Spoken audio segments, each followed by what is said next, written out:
नमस्कार। मैं हूं डॉक्टर आर एम जोशी। पोषण शिक्षा में आपका हार्दिक स्वागत है। पोषण शिक्षा के इस अंक में आज चर्चा का विषय होगा कि डायबिटीज या मधुमेह या फिर आम भाषा में शुगर की बीमारी, इनके रोगियों को क्या खाना चाहिए, कैसे खाना चाहिए और कब खाना चाहिए। पोषण शिक्षा के पिछले अंक में मैंने आपको बताया था कि डायबिटीज के पेशेंट्स को चीनी, मैदा और रिफाइंड ऑयल, वनस्पति घी, इनसे बने हुए पदार्थों से परहेज करना चाहिए। मैंने आपको बताया था कि डायबिटीज के पेशेंट को आर्टिफिशियल स्वीटनर से भी परहेज करना चाहिए। अब आम भारतीय दिन की शुरुआत जो है वो सुबह की चाय से करते हैं, तो एक डायबिटिक पेशेंट भी अपनी शुरुआत चाय से कर सकता है। लेकिन कुछ बातों पे ध्यान देना जरूरी है, जैसे चाय अगर में चीनी की मात्रा कम से कम हो। अगर आप बिना चीनी की चाय पी सकते हैं तो बहुत बढ़िया है। चाय के साथ बिस्किट, ब्रेड, मिष्ठान इत्यादि चीजों का प्रयोग बिल्कुल भी नहीं करना चाहिए। बिना चीनी की ब्लैक टी या ब्लैक कॉफी या ग्रीन टी एक चाय का बेहतर विकल्प हो सकते हैं। चाय के बाद बारी आती है सुबह के नाश्ते की।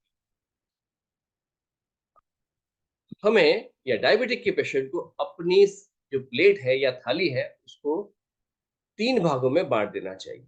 आधे हिस्से को सलाद से भर देना चाहिए।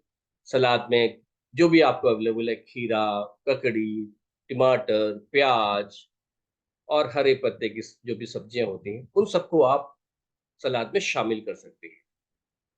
लेकिन सलाद में टमाटर और प्याज, इनका इस्तेमाल बहुत ज़रूरी है। फिर बाकी बचे हुए आधे हिस्से में आप को 2 भागों में फिर से बाँट दीजिए। आधे हिस्से में अनाज और आधे हिस्से में सब्जियाँ। अब अनाज वाले जगहों पे जैसे आप रोटी खाते हैं, चावल खाते हैं, मक्के की रोटी खाते हैं या मोटा अनाज या जिसे श्री अन्न भी कहते हैं, उनके बनी हुई रोटी खाते हैं। लेकिन इसमें आप ब्रेड, बेकरी प्रोडक्ट्स को बिल्कुल भी शामिल ना करें। और सब्जियों में अगर आप हरे पत्ते वाली सब्जियाँ का इस्तेमाल करें, तो बहुत ही अच्छा हो। इस थाली के अलावा आपके बगल में एक कटोरी होनी चाहिए जो दाल से भरपूर, यानी कि आपके थाली के बगल में एक दाल की कटोरी भी होना चाहिए और साथ में एक कटोरी दही या एक ग्लास दूध। ये आपकी मर्जी के ऊपर है, आप जैसा खाना चाहें। जो लोग अंडे लेते हैं उन्हें सुबह के नाश्ते में 2 अंडे जरूर लेने चाहिए। सुबह के ब्रेकफास्ट को आपको भरपेट करना चाहिए, तृप्ति के साथ करना चाहिए। फिर बारी आती है दोपहर का भोजन या लंच की। उसका प्लान भी करीब-करीब एक जैसा ही होगा, लेकिन यहाँ पे हम थोड़ा-सा बदलाव करेंगे। दोपहर का भोजन करने से पहले 10-15 मिनट पहले आपको 1 ग्लास पानी ज़रूर पीना है। अब आपकी मर्ज़ी है कि 1 ग्लास का पानी आप गर्म पानी पीना चाहते हैं या आप ठंडा पानी पीना चाहते हैं। अंडे के स्थान पे आप मीट, मछली का भी प्रयोग यहाँ पे कर सकते हैं। इन सबको खाने के बाद दोपहर में आप में भोजन के अंत में आप फलों का इस्तेमाल भी कर सकते हैं। रात का भोजन का भी करीब-करीब जो स्कीम है, यानी कि जो योजना है या जो प्लान है, वो करीब-करीब एक सा ही है।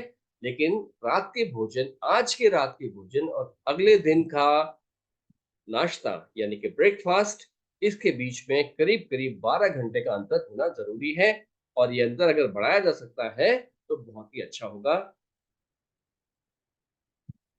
जो हमारा रात का भोजन है, उसमें प्रोटीन की मात्रा अधिक होनी चाहिए और कार्बोहाइड्रेट की मात्रा कम होनी चाहिए। इसलिए रिफाइंड कार्ब्स जैसे कि आइसक्रीम हो गया, डेजर्ट्स हो गए, ब्रेड हो गई, स्वीट्स हो गए, कोल्ड ड्रिंक्स हो गए, फ्रूट जूस हो गए, इनका इस्तेमाल आपको रात में बिल्कुल भी नहीं करना है। इसके अलावा रात में फलों का इस्तेमाल भी नहीं करना है। रात के समय रोटी, चावल और आलू, इसकी मात्रा को जितना कम किया जा सके, उतना आपके डायबिटिक कंट्रोल के लिए बेहतर होगा। अब आपको कुछ बातों पे ध्यान देना होगा, जैसे कि जो भी आपके भोजन में खाद्य पदार्थ रखे गए हैं, उनको खाने का क्रम क्या होना चाहिए। सबसे पहले भोजन करने से 10 से 15 मिनट पहले आपको 1 ग्लास पानी पीना चाहिए। उसके बाद सबसे पहले सलाद खाना चाहिए। सलाद के बाद आपकी दाल, चावल, रोटी, सब्जी आपके पास जो भी है, उसको खाना चाहिए और अंत में आपको फल खाना चाहिए। फल जो है, कभी भी डायबिटिक को खाने से पहले नहीं खाना, खाने के दौरान नहीं खाना, खाना खाने के बाद ही खाना है। कभी भी फल या स्वीट डिशेज़ जो हैं, उन्हें डायबिटिक के पेशेंट को खाली पेट कभी भी नहीं खाना चाहिए। अब दोपहर का भोजन और रात्रि के भोजन में करीब-करीब और ब्रेकफ़ास्ट और लंच के दौरान के बीच में और लंच और डिनर के बीच में आपको कुछ भी नहीं खाना है। कोई स्नैकिंग नहीं होनी चाहिए और अगले दिन का ब्रेकफ़ास्ट और आज के रात्रि भोज के बीच में 12 घंटे का समय होना चाहिए। अगर आप इससे ज़्यादा का समय कर सकते हैं, तो वो और आपके डायबिटिक कंट्रोल के लिए बहुत ही अच्छा होगा। शुगर जो है वो यानी कि चीनी 3 चम्मच से ज़्यादा नहीं खानी। चीनी का प्रयोग कम से कम होना चाहिए। अब पिछले अंक में जब मैंने ये बताया था कि डायबिटिक लोगों को 3 चम्मच से ज़्यादा चीनी एक दिन में नहीं खानी चाहिए, तो इसके बारे में मुझे कुछ दिलचस्प प्रतिक्रियाएँ सुनने को मिली। एक सज्जन ने मुझे बताया कि डॉक्टर साहब, जब आपने अपने वीडियो में बोला कि 3 चम्मच चीनी खानी चाहिए, तब से मैं रेगुलरली 3 चम्मच चीनी खाता हूँ। पहले शायद वो नहीं खाते थे। तो ये गलत मैसेज जाना है। एक सज्जन ने बोला कि क्या मैं रात को दही में एक साथ 3 चम्मच मिला के खा सकता हूँ? तो इस तरह की बहुत सी भ्रांतियाँ पैदा हो सकती हैं। मैं ये कहना चाहता हूँ कि 3 चम्मच का कोटा पूरे दिन के लिए है। 3 चाय के चम्मच से ज़्यादा चीनी डायबिटिक के पेशेंट को नहीं लेनी चाहिए। एक बार में आप 3 चम्मच चीनी ना खाएँ। चीनी का जो आपको ये मैंने बताया खाने के लिए, इसका मुख्य उद्देश्य है कि जब आप चाय पीते हैं या तो उस वक़्त आपकी चाय खराब टेस्ट ना हो। आप उसको मीठा करने के लिए 1 चम्मच चीनी उसपे डाल सकते हैं।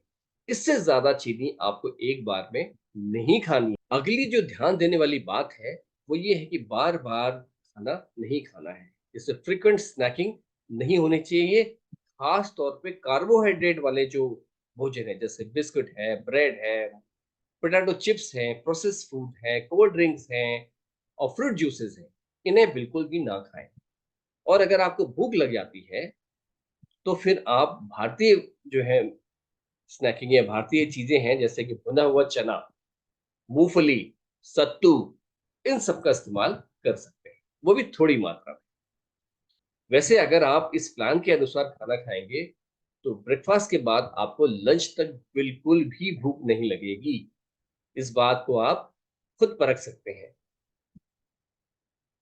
भोजन बनाने के लिए आप कच्ची घानी सरसों का तेल का इस्तेमाल करें या घी का या नारियल के तेल का या फिर मक्खन या बटर का। आप अपनी रोटी पे घी लगा सकते हैं।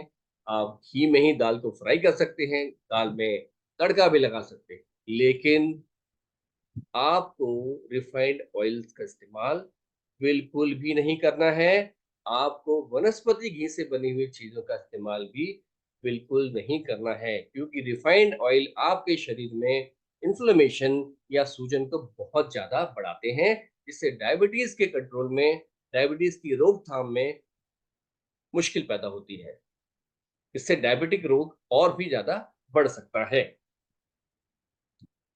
अपने भोजन में आपको ओमेगा 3 वाले खाद्य पदार्थों का सेवन अधिक से अधिक करना चाहिए। ओमेगा 3 फैटी एसिड्स या फैट्स के बारे में अधिक जानकारी के लिए आप मेरा वीडियो देख सकते हैं। वीडियो का लिंक डिस्क्रिप्शन बॉक्स में दिया हुआ है। इस तरह से अपने भोजन में, अपने खान-पान में बदलाव करके आप अपने शरीर में शुगर स्पाइक्स और इंसुलिन स्पाइक्स दोनों को नियंत्रित कर सकते हैं, जिससे शरीर में शुगर कंट्रोल है, यानी कि जो शर्करा को कंट्रोल करने का जो सिस्टम है, उसको बेहतर किया जा सकता है। मेरा आपसे आग्रह है कि आप अपनी जो की औषधि है, मेडिसिन्स हैं, उसको डॉक्टर की सलाह के अनुसार नियमित रूप से लें। खान-पान में जो बदलाव है, वो दवाइयों के साथ होना चाहिए और जब तक आपके डॉक्टर साहब दवाई में बढ़ाना या घटाना नहीं करते, तब तक उनकी सलाह के अनुसार ही आगे कार्य करें। आप सबने मेरा ये वीडियो देखा, आप सबने अपना अमूल्य समय देकर ये मेरा वीडियो देखा, इसके लिए आपका बहुत-बहुत शुक्रिया, आपका बहुत-बहुत धन्यवाद। भोजन द्वारा रोग मुक्ति पाने के लिए आप पोषण शिक्षा चैनल को सब्सक्राइब कर सकते हैं। आप मेरा ब्लॉग भी पढ़ सकते हैं और मुझसे संपर्क जो है मेरे ब्लॉग के ज़रिए भी कर सकते हैं। एक बार फिर आप सबका बहुत-बहुत धन्यवाद, बहुत-बहुत शुक्रिया, नमस्कार।